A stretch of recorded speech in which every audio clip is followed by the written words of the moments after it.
आज की इस वीडियो में हम डिस्कस करने वाले हैं प्रिंसिपल्स ऑफ मार्केटिंग के इंटरनल असेसमेंट के सॉल्यूशन सेमेस्टर 3 के। तो चलिए शुरू करते हैं इस वीडियो को। पहला क्वेश्चन ये है, company has a business of manufacturing and selling trousers and socks. और फिर इन्होंने डिसाइड करा कि भाई ये जो है आप शर्ट्स की मैन्युफैक्चरिंग भी करेंगे, तो कौन सा एलिमेंट यहाँ पर प्रोडक्ट मिक्स का यूज़ हो रहा है? इसका आंसर है प्रोडक्ट लाइन। अगला क्वेश्चन है, dash is the process of communicating with the potential buyers involving information, persuasion and influence. Basically यहाँ पे प्रमोशन की बात हो रही है कि बायर्स को इन्फ्लुएंस कर रहे हैं सामान खरीदने के लिए। इसके बाद है, dash logistic are all about moving raw materials, supplies, machines, goods into a supply chain for producing a product. तो यहाँ पर इनबाउंड लॉजिस्टिक की बात हो रही है। इसके बाद है, setting different pricing for different consumer in different countries. तो भाई यहाँ पे जोग्राफिकल प्राइसिंग की बात हो रही है। Which of the following are tool of digital marketing. यहाँ पे 4 ऑप्शन दिए गए हैं आपको, सर्च इंजन ऑप्टिमाइजेशन, पे पर क्लिक, कंटेंट मार्केटिंग या ईमेल ऑटोमेशन। भाई ये चारों ही जो जो टूल हैं ये डिजिटल मार्केटिंग के पार्ट हैं। तो ऑप्शन ए आएगा इसका, ABCD। इसके बाद महेश है जो शू मैन्युफैक्चरर करता है, उसने अपने शू के अंदर सोल प्रोटेक्टर ऐड कर दिया शूज की क्वालिटी को बढ़ाने के लिए। Last year sweat absorbed material was used to make these shoes. Which marketing philosophy is Mahesh using? तो भाई इसने शूज़ की क्वालिटी बढ़ाई, तो यहाँ पे प्रोडक्ट जो है, प्रोडक्ट की जो मिक्स है वो यूज़ कर रहा है, प्रोडक्ट पॉलिसी, प्रोडक्ट की क्वालिटी के ऊपर ध्यान दे रहा है वो, इसलिए। इसकी बात है, which of the following statement are is true. 2 statement दी गई हैं, बताइए कौन सी ट्रू है कौन सी फॉल्स है। इसमें यह value and satisfaction are not consider as core concept of marketing, जो कि गलत है। इसको कंसिडर करा जाता है वैल्यू एंड सेटिस्फेक्शन को मार्केटिंग के कोर कंसेप्ट में। तो पहली वाली स्टेटमेंट तो गलत है। दूसरा क्या है, मार्केटिंग इज डायनेमिक एक्टिविटी, बिल्कुल सही बात है। तो इसमें आंसर इसका ये है कि भाई statement A is false but B is true. ठीक है, statement A is false but B is true. इसकी बात है, which of the following statement are is true and false. दोबारा से क्वेश्चन आ गया ये ट्रू और फॉल्स का। इसमें क्या है, early majority group of customers are considered to be technology savvy, ये सही बात है भाई।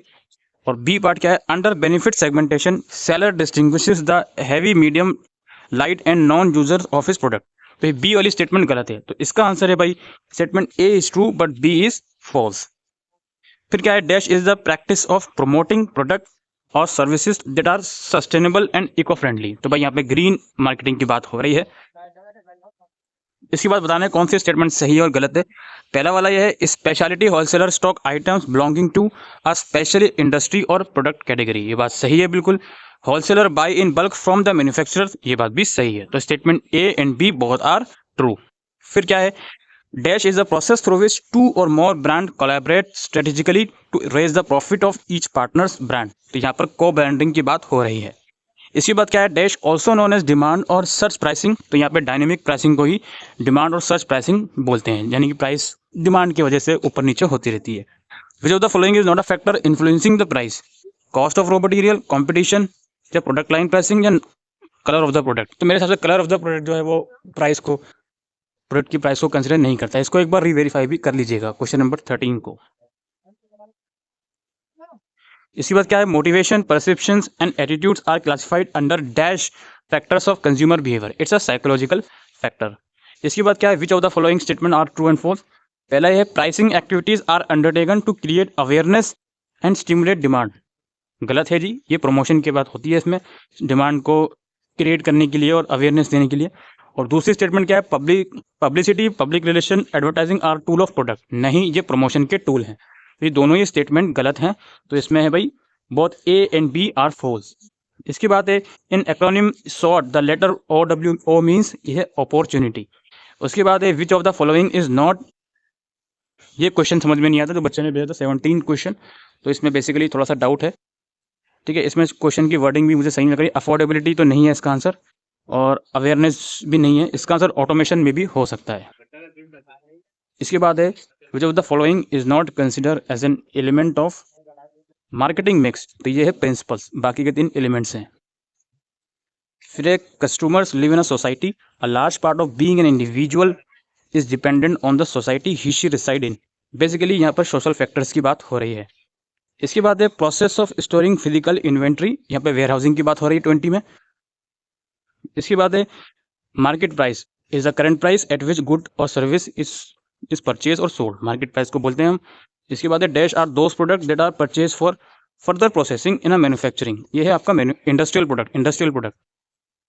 विच of the following is not a factor affecting the price, इसमें cost of raw material, promotion strategy, distribution strategy या फिर ऑल ऑफ द अबव, ये सारे ही जो हैं ये अफेक्ट करते हैं प्राइस के, गुड्स के प्राइस में, तो ये ऑल ऑफ द अबव इसका आंसर है। इसके बाद है for selling of product online by artisan through Instagram के थ्रू प्रोडक्ट सेल करा जा रहा है, तो इसमें पूछा जा रहा है कौन सा चैनल ऑफ डिस्ट्रीब्यूशन यूज हो रहा है, तो इसमें हो रहा है मैन्युफैक्चरर टू कंज्यूमर डायरेक्टली। इसके बाद एक करण जो है पेन मैन्युफैक्चर करता है, उसने अपना कस्टमाइज पेन सेल करा कस्टमर को, और वो जो ऑर्डर प्लेस करते हैं कस्टमर वो फ़ोन के थ्रू या ईमेल के थ्रू करते हैं, तो यहाँ पे कौन सी मार्केटिंग यूज हो रही है, यहाँ पे हो रही है डायरेक्ट मार्केटिंग यूज। इसके बाद which of the following is not consider as a component of the marketing logistic, यहाँ आते हैं रिलायबिलिटी, बाकी के 3 जो है कॉम्पोनेंट हैं, जो ये ऑर्डरिंग, सॉर्टिंग, शिपिंग जो है। इसके बाद जियो ने एंटर करा टेलीकॉम सर्विस में, उसने फ्री इंटरनेट दिया, फ्री वॉइस कॉल दी, तो जियो जो है कौन सी टेक्निक यूज़ कर रहा था प्राइसिंग की, तो वो कर रहे थे पेनिट्रेशन प्राइसिंग यूज़। इसके बाद ये कौन सी टेक्निक है जिसमें तुम कस्टमर को डिवाइड कर देते हो कुछ पर्टिकुलर ग्रुप्स के बेसिस पर, तो भाई ये मार्केट सेगमेंटिंग की बात होती है, ठीक है। मार्केट टारगेटिंग में डिवाइड करने के बाद फिर एक पर्टिकुलर ग्रुप्स को टारगेट करा जाता है, लेकिन जब एक्चुअल डिवाइजन की बात हो रही है तो ये मार्केट सेगमेंटिंग है।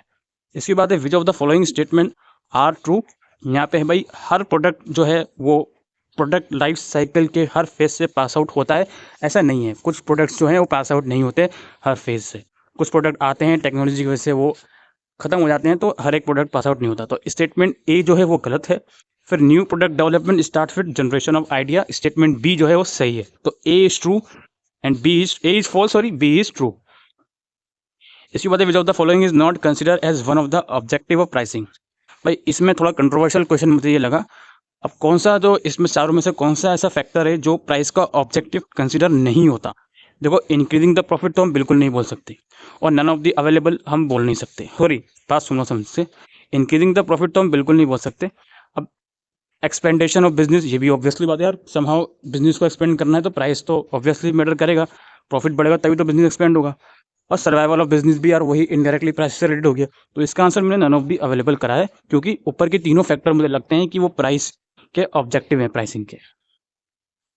इसके बाद which of the following statement true and false, पहली वाली है marketing creates time and place utility, ये सही बात है। और a want is basically a requirement of items which are necessary of life, ये बी वाली गलत है, क्योंकि जहाँ पर भी नेसेसरी का यूज़ हो रहा है लाइफ में तो वो नीड्स होती हैं, ज़रूरतें होती हैं, चाहते नहीं होती, तो ये बी वाली स्टेटमेंट गलत है, ए वाली सही है, A is true, B is false. इसकी बात है what do you understand by the principles of caveat emptor, ये है लेट द बायर बीवियर, यानी कि बायर सामान खरीदते हुए उसको ध्यान रखें कि वो जो भी सामान खरीद रहा है वो सही है क्वालिटी वगैरह, तो ये लेट द बायर बीवियर इसका मतलब होता है। इसके बाद economic environment can have a major impact on business, which of the following are consider as the factors, economic environment के फैक्टर्स कौन कौन से हैं, इनकम है बिल्कुल है, इंटरेस्ट रेट है बिल्कुल है, एक्सचेंज रेट है बिल्कुल है, लेकिन टर्नओवर रेट नहीं है, टर्नओवर रेट इंटरनली ऑर्गेनाइजेशन से रिलेटेड होता है, तो इसका आंसर है A B C. Second last question है dash is a middleman who sells primarily to ultimate consumer for non business use, obviously बात है रिलेटर ही भेजते हैं कंज्यूमर को नॉन बिजनेस यूज़ के लिए, नॉन बिजनेस यूज मतलब पर्सनल यूज़ के लिए इस्तेमाल करते हैं कंज्यूमर, तो इसलिए नॉन बिजनेस का वर्ड यहाँ यूज़ हो रहा है। और लास्ट है आपका भाई एक होटल है, वो रहने की और सोने की जगह प्रोवाइड कर रहा है घर से दूर, तो वो कौन सा प्रोडक्ट लाइन में आता है, कोर, बेसिक, ऑगमेंटेड, पोटेंशियल, तो ये कोर, बिकॉज ये कोर नीड जो है इंसान की वो फुलफिल कर रहा है। तो यही कुछ क्वेश्चंस थे दोस्तों प्रिंसिपल्स ऑफ मार्केटिंग के। आई होप आपको ये वीडियो यूज़फुल लगी हो, तो वीडियो को शेयर कीजिएगा। Thank you.